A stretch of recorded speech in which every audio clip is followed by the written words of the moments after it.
Hello students, आज का जो हमारा टॉपिक है वो है पेनक्रियाज। सो पेनक्रियाज जो है ये हमारा ग्लैंड जो है वो ड्यूअल इन नेचर है। मींस कि ये जो है दोनों ग्लैंड्स के तौर पे जो है वो एक्ट करता है, एक्सोक्राइन ग्लैंड के तौर पे भी, एंडोक्राइन ग्लैंड के तौर पे भी। ठीक है, जो इसका मेजर पार्ट है ना वो एक्ट एज एक्सोक्राइन ग्लैंड्स के तौर पे एक्ट करता है। मींस कि इसके अंदर जो ये ग्लैंड जो है वो डक्टेड होते हैं और जो मिनोर मतलब थोड़ा सा पार्ट होता है ना वो एंडोक्राइन ग्लैंड्स के तौर पे एक्ट करते हैं, डक्टलेस होते हैं। सो मेजर पोर्शन ये जो मीन कि ये हमारे जो डाइजेस्टिव एंजाइम्स को सिक्रीट करते हैं, पेनक्रियाटिक जूस को, ये पेनक्रियाज जो है वो पेनक्रियाटिक जूस को सिक्रीट करते हैं। वहाँ से जो है ये फिर कॉमन बाइल डक्ट में जाते हैं और वहाँ से वो जो है वो बाइल के साथ जो होते हैं ना वो हमारे स्मॉल इंटेस्टाइन में डक्ट के थ्रू, कॉमन बाइल डक्ट के थ्रू जो है वो इंटर होते हैं ये पेनक्रियाटिक जूस, जिससे जो है वो पेनक्रियाज ने सिक्रीट किए होते हैं और ये डाइजेस्टिव एंजाइम्स होते हैं। सो इसका जो ज़्यादातर पोर्शन होता है वो ऐसा एक्सोक्राइन ग्लैंड के तौर पे कर रहा होता है, जबकि थोड़ा सा पोर्शन जो होता है वो एंडोक्राइन ग्लैंड के तौर पे एक्ट कर रहा है। ठीक है, अब हमारी बुक में ये दिया आइसलेट्स ऑफ लैंगरहैंस। जो छोटा सा थोड़ा सा मिनोर पोर्शन होता है ना उसके अंदर जो होते हैं वो ग्रुप ऑफ एंडोक्राइन सेल्स होते हैं। ठीक है, सेल्स होते हैं एंडोक्राइन सेल, उन सेल्स को जो है वो हम आइसलेट्स ऑफ लैंगरहैंस कहते हैं।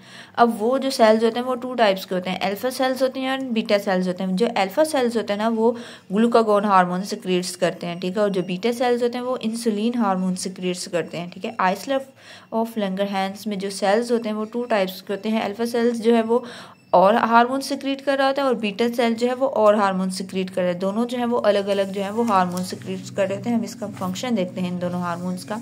ठीक है, अब ग्लूकागोन क्या करता है, ये ग्लाइकोजन को ग्लूकोज के अंदर कन्वर्ट करता है। ठीक है, ग्लूकागोन हार्मोन जो है इसका काम क्या होता है, ये ग्लाइकोजन को ग्लूकोज के अंदर कन्वर्ट करता है। अब ग्लाइकोजन क्या होता है, ठीक है, ग्लाइकोजन जो होता है वो स्टोर्ड फॉर्म ऑफ ग्लूकोज होता है। ठीक है, जब हमें ग्लूकोज की ज़रूरत नहीं होती फिर वो हमारे लीवर और मसल में जाके ग्लाइकोजन की फॉर्म में जाके स्टोर हो जाता है। और ग्लाइकोजन जो है इंक्रीज ब्लड ग्लूकोज कंसंट्रेशन। ठीक है, जैसे ही ब्लड ग्लूकोज कंसंट्रेशन हमारे ब्लड में कम हो जाती है तो ग्लूकागोन हार्मोन आता है। वो क्या करता है, इन लीवर और मसल से जो स्टोर्ड ग्लूकोज ग्लाइकोजन होता है ना उसको फिर ग्लूकोज में कन्वर्ट कर देता है और फिर वो जो है वो हमारे ब्लड में चला जाता है। इस तरह जो है हमारे जो है वो ब्लड जो है वो ग्लूकोज जो कंसंट्रेशन है वो नॉर्मल आ जाती है। In influence liver to release glucose into blood. ठीक है, ये क्या है, लीवर को कहता है कि आप जो है वो ग्लूकोज को ब्लड में रिलीज करें। इस तरह जो होता है ना, it increase blood glucose concentration and normal point. ठीक है, ये लाता नॉर्मल पॉइंट पे, ऐसा नहीं है कि ये बहुत ज़्यादा उसकी कंसंट्रेशन को हाई कर देता है, हाई नहीं करेगा, नॉर्मल पे लाएगा।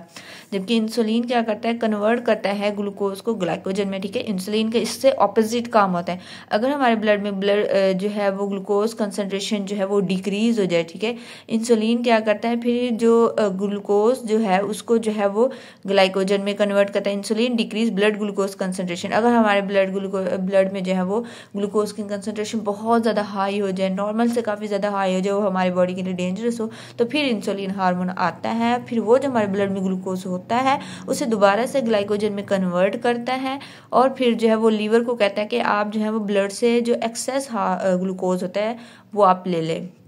और फिर ये इस तरह क्या करता है, डिक्रीज करता है हमारे ब्लड ग्लूकोज कंसंट्रेशन को नॉर्मल पॉइंट पे। ठीक है, दोनों का अलग फंक्शन है, ऑपोजिट एक दूसरे से फंक्शन है। ये जो है वो ग्लाइकोजन को ग्लूकोज में कन्वर्ट करता है, ये ग्लूकोज को ग्लाइकोजन में कन्वर्ट करता है। ये जो है वो हमारे ब्लड ग्लूकोज कंसंट्रेशन को जो है वो इंक्रीज करता है, नॉर्मल पॉइंट तक लाता है, जबकि ये हमारे जो है वो ब्लड ग्लूकोज कंसंट्रेशन को डिक्रीज करके नॉर्मल पॉइंट पे लाता है। तो ये दोनों जो है वो एक दूसरे के ऑपोजिट हार्मोन्स हैं। अब देखें, हाँ, लेकिन हमारी जो नॉर्मल जो ग्लूकोज कंसंट्रेशन ब्लड में होनी चाहिए वो है 80 to 120 मिलीग्राम पर 100 मिलीलीटर। ठीक है, इतना जो है ये हमारी नॉर्मल ब्लड ग्लूकोज कंसंट्रेशन है। अगर इससे हाई हो जाता है तो फिर क्या होता है, इंसुलिन आ जाता है हार्मोन। अगर इससे लो हो जाता है तो फिर ग्लाइकोजन हार्मोन आता है, इसे नॉर्मल पॉइंट पे लेके आते हैं। ठीक है, अब जो है वो है हमारे पास इसकी एक जो है वो डिजीजेस है जिसे हम डायबिटीज मिलेटिस कहते हैं। इसमें क्या होता है कि if a person pancreas does not make normal quantity of insulin, अगर जो है एक बंदा है उसकी पेनक्रियाज जो है जिसे लबलबा हम कहते हैं उर्दू में, वो जो है नॉर्मल कंसंट्रेशन में नॉर्मल क्वांटिटी में इंसुलिन ना बना रहा हो, फिर क्या होगा, ब्लड ग्लूकोज कंसंट्रेशन राइज। जब इंसुलिन बन ही नहीं रहा होगा तो फिर वो तो ब्लड के अंदर काफ़ी ज़्यादा, जब ग्लूकोज कंसंट्रेशन हाई होगा तो उसे लो करने वाला कोई होगा ही नहीं, तो फिर वो तो काफ़ी हाई होगा हमारे ब्लड में।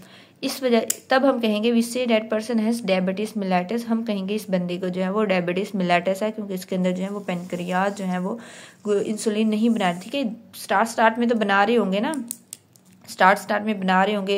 अक्सर हम लोगों ने देखा है कि जो एज लोग होते हैं उन्हें जो होता है वो डायबिटीज़ मिलेटस हो जाता है, उन्हें शुगर की बीमारी हो जाती है। ठीक है, जिसे हम शुगर कहते हैं, डायबिटीज़ मिलेटस जिसे हम शुगर कहते हैं। तो फिर उनमें क्या होता है कि सेल्स, पहले तो इंसुलिन उनके अंदर बन रही थी, उनका पेनक्रियाज इंसुलिन बना रहा था हार्मोन, लेकिन आहिस्ता आहिस्ता वो जो सेल्स थे ना जिनके ऊपर इंसुलिन एक्ट कर रहा था, उन्होंने इस इंसुलिन की बात मानना बंद कर दी कि भाई हम इतने अरसे से आपकी बात माने, हम आपकी कोई बात नहीं मानेंगे। ठीक है, उसका असर जो होता है वो सेल पे ख़त्म हो जाता है, बन तो रही होती है लेकिन सेल के ऊपर कोई असर नहीं हो रहा होता। और इसके अलावा कुछ लोगों में जो है वो बचपन से ही ये शुगर की बीमारी होती है कि पेनक्रियाज उनका इंसुलिन बना ही नहीं रहा होता है। ठीक है, और वैसे भी शुगर दो टाइप की होती है, एक होता है इंसुलिन डिपेंडेंट एंड दूसरा होता है इंसुलिन नॉट डिपेंडेंट। ये हम जो है वो FSC में पढ़ेंगे। अब डायबिटीज़ मिलेटस के सिम्टम्स क्या है कि person with diabetes have loss of body weight. ठीक है, उनका जो बॉडी वेट है वो काफ़ी कम हो जाता है। वीकनिंग ऑफ मसल्स, अब मसल जो है वो वीक होना शुरू हो जाते हैं। कैसे, जिस बंदे को डायबिटीज़ मिलेटस हो वो मोटा नहीं बल्कि कमज़ोर होगा। कैसे कमज़ोर होगा कि इंसुलिन जब वर्क ही नहीं कर रही होगी, जो ब्लड में एक्स्ट्रा ग्लूकोज कंसनट्रेशन होगा, ठीक है, वो जो होगा वो जो इंसुलिन नहीं काम करेगी, जो ब्लड ग्लूकोज में बहुत ज़्यादा कंसंट्रेशन हाई हो चुकी होगी, वो ब्लड फिल्ट्रेशन के लिए कहाँ जाता है, किडनी में जाता है ना फिल्ट्रेशन के लिए।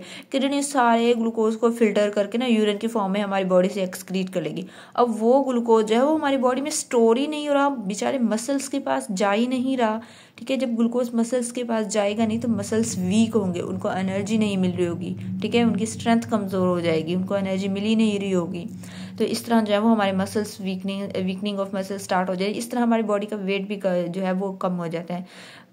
Muscles glucose not available. ठीक है, मसल्स को कोई ग्लूकोज अवेलेबल ही नहीं होता। इस तरह जो है वो मसल्स कमज़ोर हो जाते हैं। टायर्डनेस, ठीक है, जब मसल्स कमज़ोर होंगे, बॉडी वेट कम होगा, उसको थकावट का शिकार होगा, उसके हाथ टांगे जो है वो थक जाएंगी। इसको कंट्रोल किस तरह किया जाता है? This disease can be controlled by insulin administration. ठीक है, आर्टिफिशियली जो है वो इनको इंसुलिन का इंजेक्शन जो है वो इंजेक्ट किया जाता है। ठीक है, आर्टिफिशियली इंसुलिन कैसे बनती है? Insulin extracted from animal was use for making artificial insulin. ठीक है, पहले तो इंसुलिन को ना एनिमल से लिया जाता था, एनिमल्स की इंसुलिन ली जाती थी, फिर उसको आर्टिफिशियली जो है फिर इंसुलिन बनाया जाता था। सबसे पहले काऊ के लीवर से इंसुलिन बनाया जाता था, फिर काऊ एंड गोट की मिल्क से भी इंसुलिन बनाया जाता, इवन कि रैट के जो है वो यूरिन से भी इंसुलिन बनाया जाता था।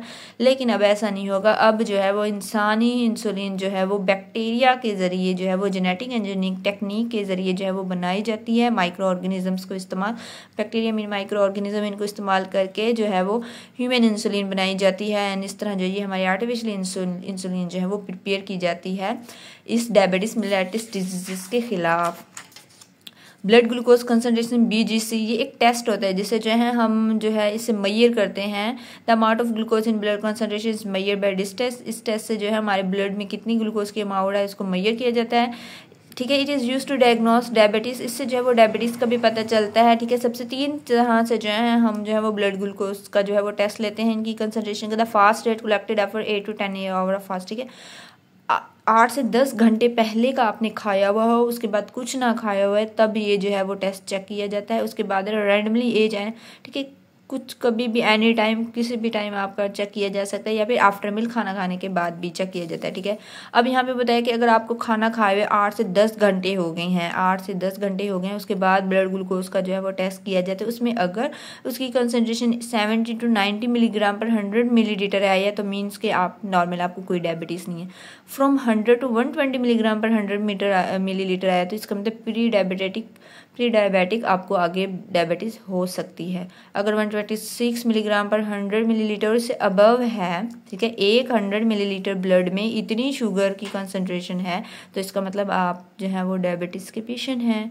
ठीक है, आपको डायबिटीज़ मेलाइटिस है। और इसके अलावा जो है वो ब्लड ग्लूकोज कंसंट्रेशन, ठीक है, 2 घंटे बाद, कैसे कि हम लोगों ने 70 ग्राम ग्लूकोज को जो है वो हम लोगों ने पानी में मिक्स किया, एक बंदे को पिलाया, उसके 2 घंटे बाद हम लोगों ने जो है वो टेस्ट लेना है। उसमें अगर जो है वो 140 मिलीग्राम पर 100 मिलीलीटर जो है उसकी क्वांटिटी आई है, 100 मिलीलीटर में इतनी शुगर, मीन को उससे कोई शुगर नहीं है।